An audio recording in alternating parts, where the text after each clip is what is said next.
Hello, everybody, and welcome to this A Better Way of Life. No, I'm not going to do that. Not doing accents because I'm rubbish at them. Hello, welcome to A Better Way of Life. Hi, Marianne, how are you? Well, it's a better way of life for you, right? Where you are. Well, I don't know. I don't know know. I've been there. I know I've been there.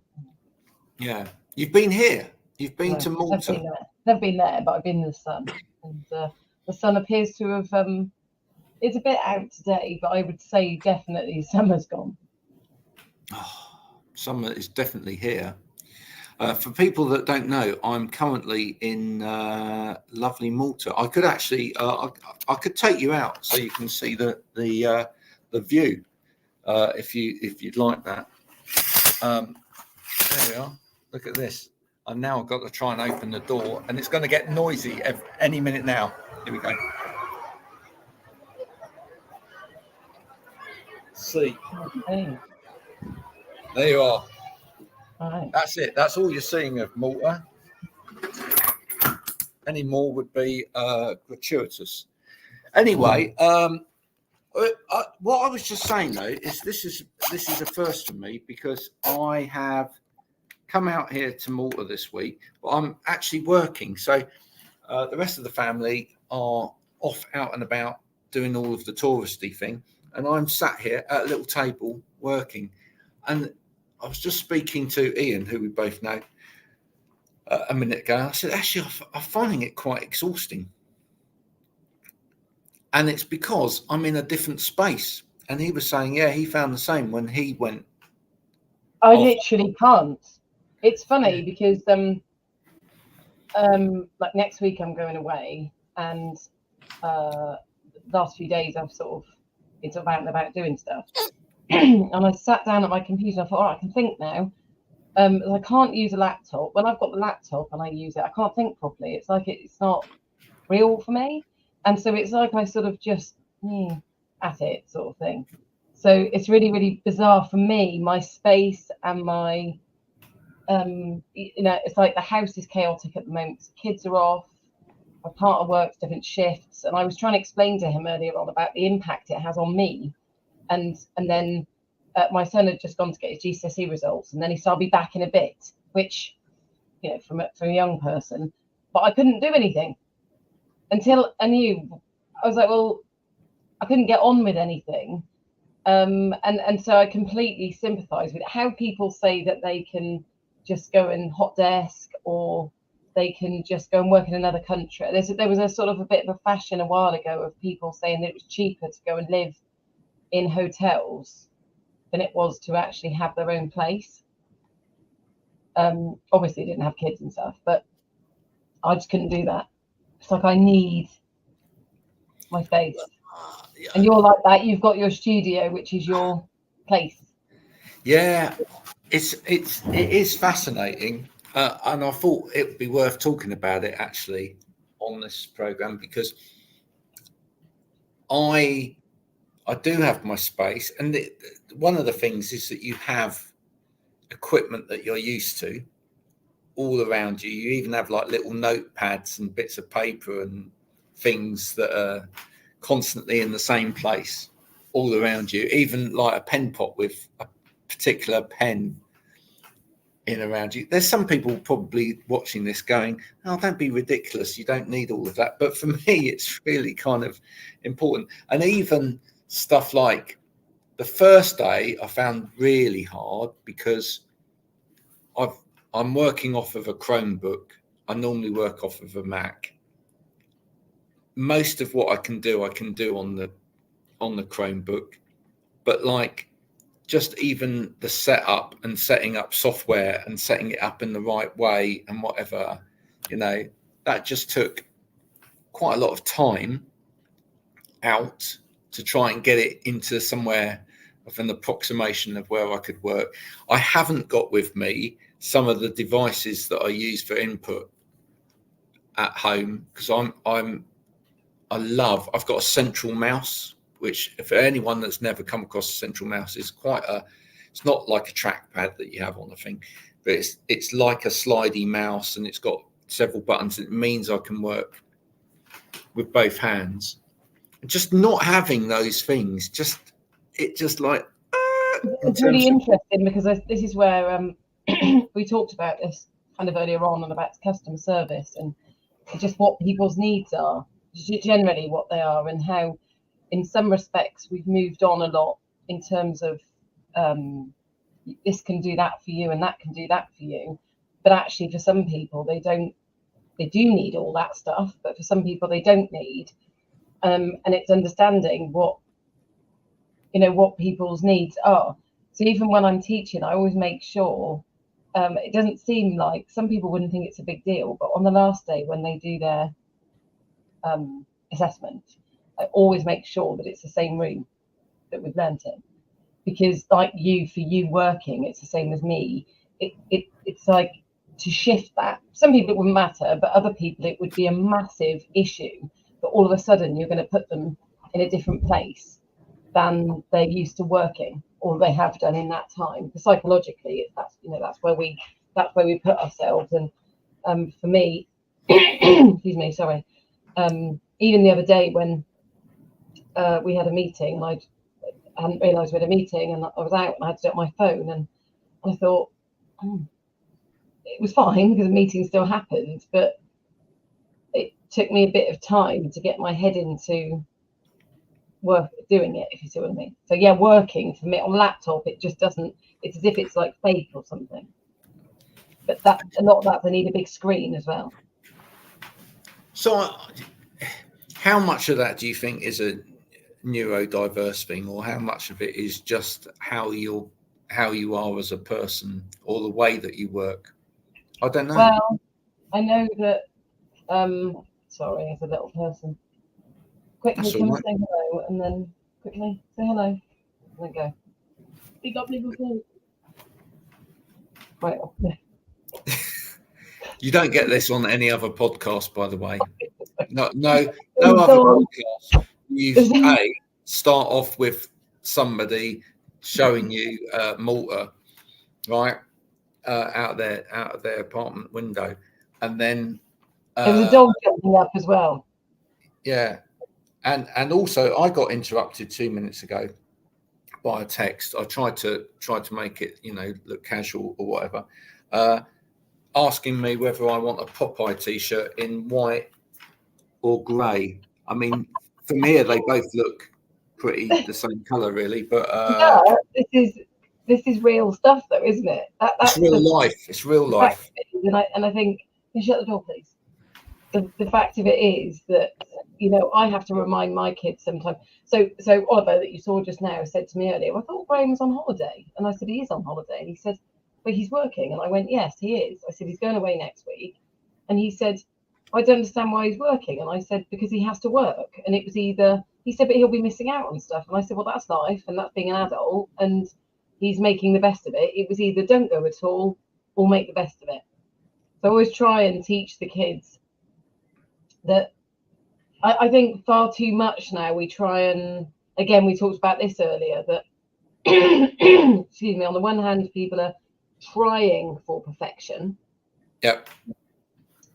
But oddly, what actually people like is people that aren't, and that's why I speak my truth, and I wear my heart on my sleeve. If something's bugging me, I can't keep it in. I have to say something. And whilst that might not make me probably the glitziest or the most popular, actually, I am one of those people. I laugh. I always say I'm Cinderella. And I'm always the one that people come back to when they've exhausted all other possibilities, which some people might feel was a bit sad, but I suppose in some respects it's quite nice that people always know they can come to me for advice. Why they don't come to me first, I don't know. Sometimes they do. If they want help with their business, they come to me. But yeah, it's that whole thing that we've been talking about on social media, that being sort of like an it person or whatever else, that doesn't interest me to be all of that. It's about making that difference. But the irony of it is, as we talked about earlier, that once upon a time, being a rock star, it was that you could trash hotel rooms and you could do all those other things, but that actually doing well and being seen now is actually doing completely the opposite of that, because doing that swearing and not showing respect really doesn't score you any points now.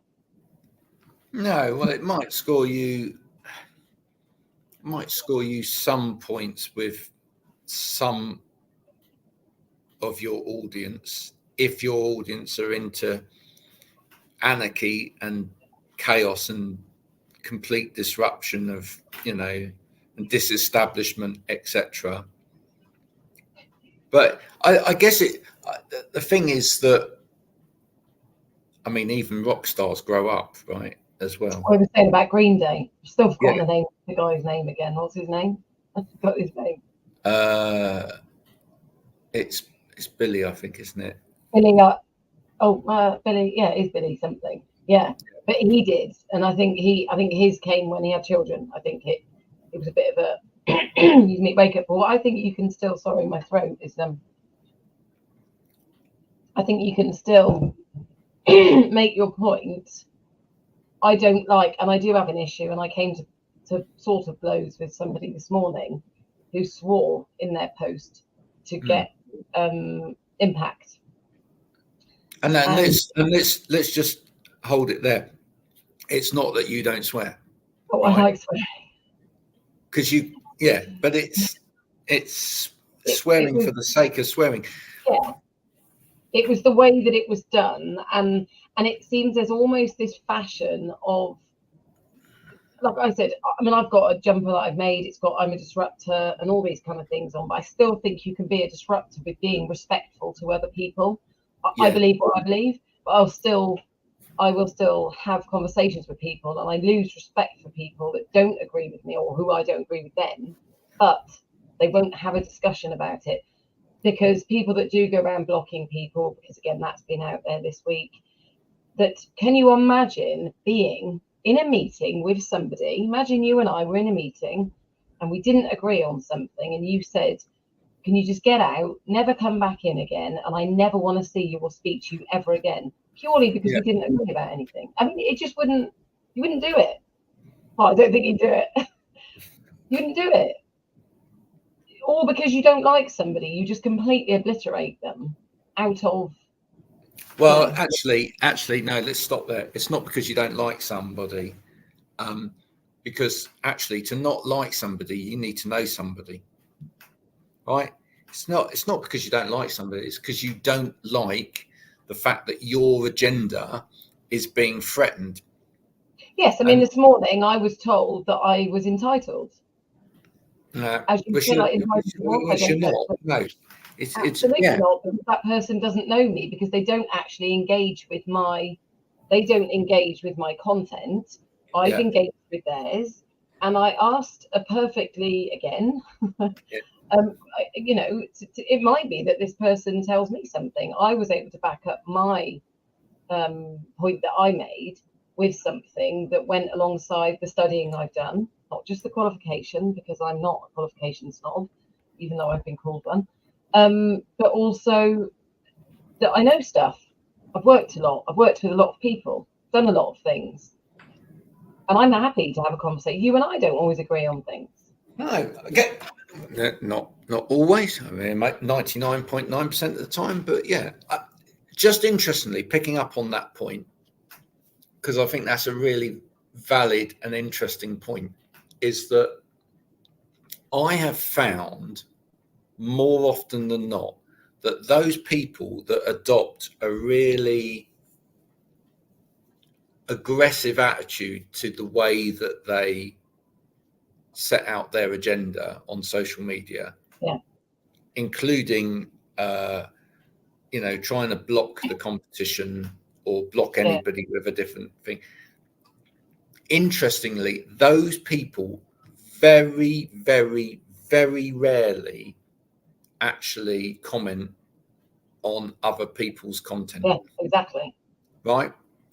And they actually spend most of the time being very narcissistic and actually expecting everybody to comment on their content. Now, they wouldn't have done that initially whilst they were growing their fan base.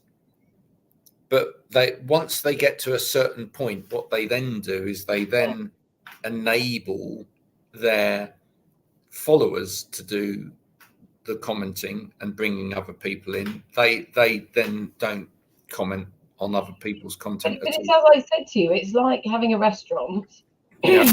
asking people to come to your restaurant because it's a great restaurant, but then actually not going to other people's restaurants, but also saying I don't really go to restaurants at all. But you know, I mean, it is though, isn't it? How can you, you know, I know that I comment on other people's stuff. I spend, you know, not a massive chunk, but I do spend an amount of time during my day engaging on LinkedIn properly, because if I post things and I would like people to engage with it, then I'd quite like the same back. So when you ask people, so there's times I've mentioned something about something I've put on, and someone said I don't really go on there, and I said, oh, but you post things on there. Yeah, but I don't really go on there. All right, okay. I find that quite incredible, and the people I say fallen out with the most are the people that don't know me. They don't ever look at anything I do, you know, and yet I have followed what they do, and so the point that I will have made will be based on things they've said, things they've done. But for somebody that doesn't actually engage with me to call me entitled, I think, really? You don't actually know anything about me to be able to say I'm entitled, because I'm anything but that. So it's amazing how people use social media. And they've not responded. They've not responded. They finished off the initial bit with "Have a nice day," which basically meant, "Can you just shut up?" Because I know what that means. Yeah. I responded, and they haven't actually responded back to me. Well, of course not. No, they're not going to, because as far as they're concerned, they've made their point. You know, they've stepped away from the conversation. You know, shut up, go away, etc. You're making my feed thing look. Yeah, frightfully childish. Yeah. And now, interestingly, you know, obviously we're not going to go into any, you know, individual details about this individual or whatever. But in that particular case, I think what was really interesting was that, and I'll say it bluntly, is that either they are incredibly stupid, or they are playing a particular game. I can't believe that they're particularly stupid. I'm not. It's playing a game. I know it is. I'm not going to assume that is the case. And the reason I say that is because, you know, what they were saying was that this type of behaviour, and I'm not going to swear, makes them feel angry, right? Yeah. But that whole type of behavior is what their whole business is built on, right? So for them to say, oh, this kind of behavior makes me angry, right, is a bit of a daft statement, because you clearly, anybody with any intelligence can see through that and go, well, actually, why are you getting angry about it, seeing as this is the behavior that you then look for your help with, help people with. Yeah. And actually, shouldn't you be, and this is what you're saying, shouldn't you therefore be approaching your audience with a bit more respect? Because for me, it would, if we had a long conversation about this, and I said, you know, if I'm going to go to somebody, I also see it when people almost take the mick out of their worst customer.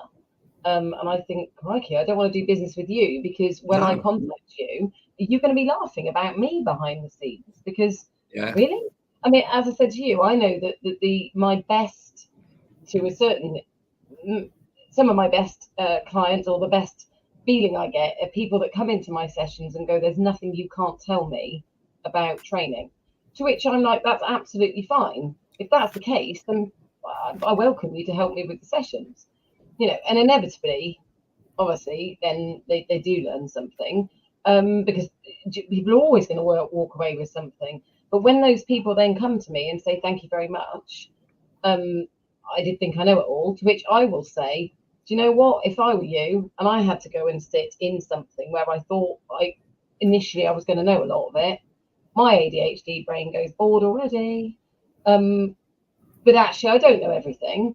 And I would then go and thank the person afterwards because, you know, it just that approach to me doesn't sit well with me because I wouldn't want to buy off that person because it would make me feel like I always, when people come to me for help, I like to see it that we've got a problem to solve and I know stuff that I can help them with to get them through it. It's not about me showing off and it's not about any of that stuff.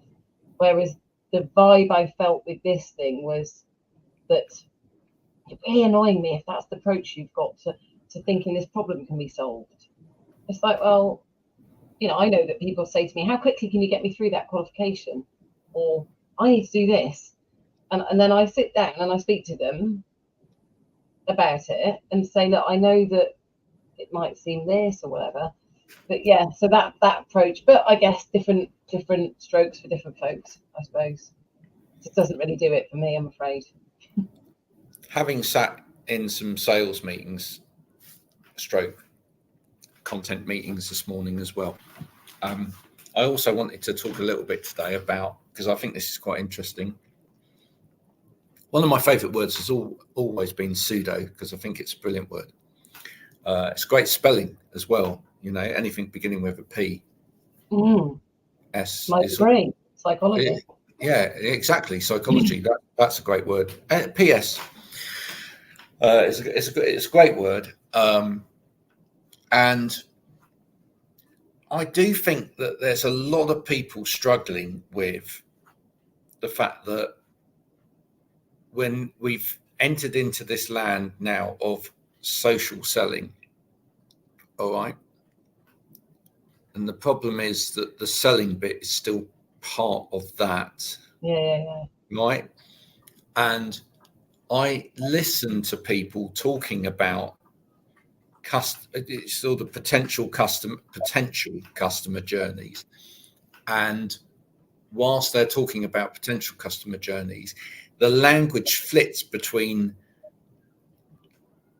being social with people and building relationships with people to selling to people, and it's a constant sort of juxtaposition and pulling there. Yeah. And ultimately what we end up with pseudo social, right? That's where I'm bringing in the pseudo, because actually in real life, if we want to try and actually form a relationship with people or form a relationship with a person, we have to actually be properly vulnerable. We actually have to properly listen and get to know them. And we have to do a lot of toing and froing, and actually it's quite messy as well. I mean, one of my favorite books ever I believe it's a book on relationship. Some other people would say it's just a kind of autobiographical novel about a pop musician, but it's not. Is the book by Christian Hirsch about Don't Suck, Don't Stop Trying. All right. And I think I've got the title right. But basically, it's about her relationship with another musician called Vic Chestnut, who was always he's in a wheelchair, and he struggled to get around, and he was a bit of a miserable git as far as we can tell, right? But I found it a really beautiful book, because actually what the book talked about was how, even though he's quite rude to her and sometimes she's quite caustic back to him, and they struggle with certain things and they try and one up each other on certain things and whatever, you can tell that there's a deep mutual respect and love there and whatever, and they work their way through life together.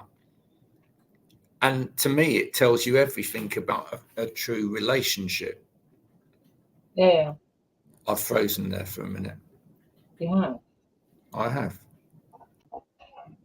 Sorry about that. If you're listening to that, there was a slight pause there while I stopped myself from looking like I'd had a seizure.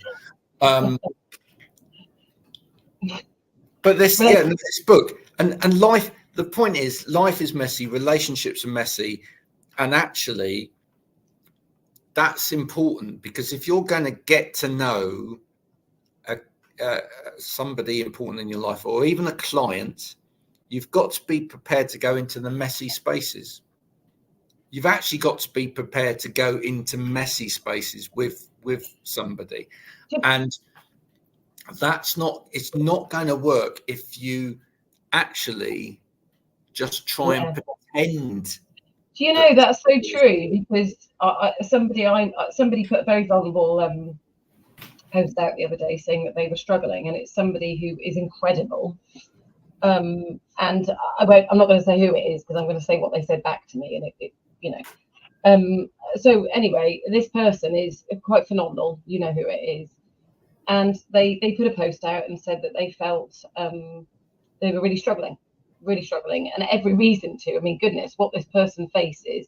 I don't want to patronize them by saying, oh, what you do, because they just do what they do. They have no choice but to get on with it. But that doesn't make it any easier. You see what I mean? So anyway, I messaged this person because there's somebody I want to get on the podcast, and I've got to know this person. And I said, it was incredibly, I want to say brave, but I don't think that's the word I use. But I said it was really lovely to see that somebody actually is showing up. I said, particularly somebody who is quite so high profile, because the issue you've got is that, particularly when someone's got a disability or their business is based on that, if you see what I mean, you've got to show up every single day, or every single time you're on social media. That you've got to, and people are almost expecting that. Then they're expecting that you're going to do that and that and that and that, and it just gets more and more and more, which must be really exhausting. Really, really exhausting. So I just said, actually, what's funny about it is that by being vulnerable like that, I suspect that they've actually reached out to some people that might have looked at him and gone, well, I can't do that, and I'm not that amazing. And so, the heartwarming thing was that, because I said, I'm not, what's the word?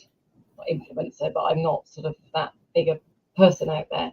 To it, he said, actually, it was me being vulnerable a few weeks ago, and the fact that I am, because that actually made him feel like he wanted to. And I just, for me, the irony of it is that so often recently people have said, I've just absolutely got the utmost respect for the fact that you say it as it is. And as I said to you earlier, the irony is, for me, when I do it, I kind of do it and think, not because I'm ashamed, but because I lived my whole life before I was diagnosed with people saying, you've overshared, you're a bit much. Well, the irony of it is that this oversharing and a bit much, people are realizing, is just real. Yeah. Otherwise, we'll send it.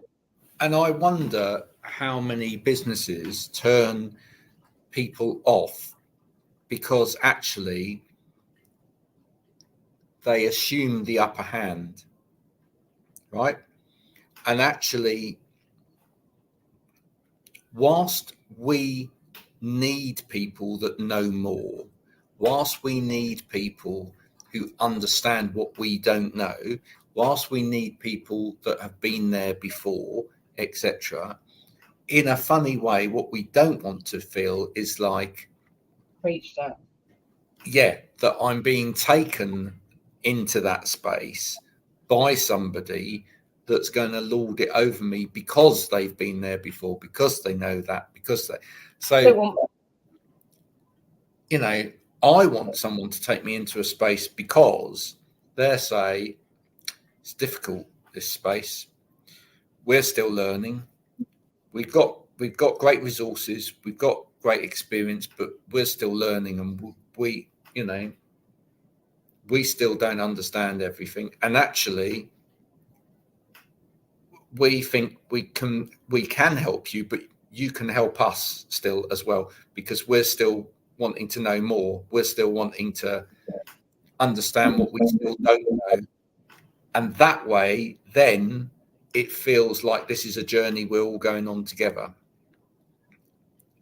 And that's where I think lots of people make the mistake, because they assume the upper hand. They assume that they know it all.